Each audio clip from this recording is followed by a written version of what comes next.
Tujuan dan matlamat lawatan ini ialah untuk mengukur sejauh mana kesiapsiagaan dan segala persiapan yang dilakukan di peringkat Parlimen dan di peringkat Dewan Undangan Negeri serta di peringkat pusat daerah mengundi untuk menentukan bahawa jentera utama Barisan Nasional adalah satu jentera yang telah pun bersiap sedia, dan kita di dalam usaha untuk terus meningkatkan lagi kita punya persiapan bagi kita menghadapi pilihan raya di dalam waktu yang terdekat ini. Saya lihat bahawa semangat untuk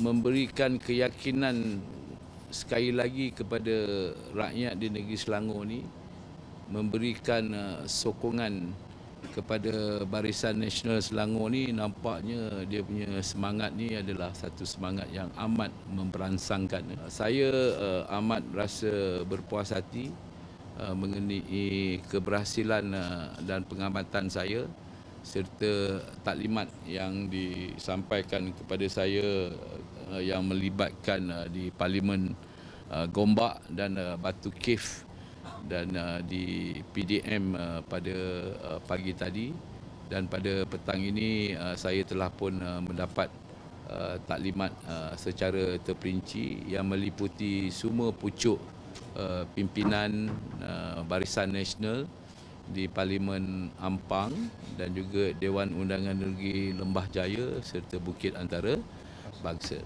Kita juga sudah menjalankan berbagai aktiviti dan daya usaha supaya yang pertama meningkatkan visibility parti.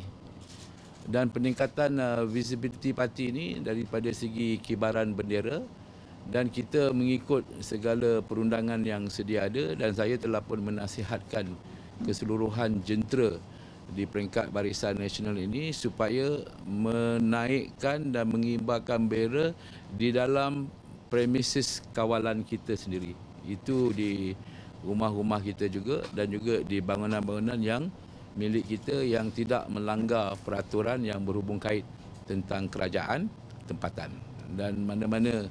Dan kita pun minta supaya pihak pembangkang supaya walaupun dia merupakan kerajaan negeri, secara langsung dia juga merupakan kerajaan tempatan.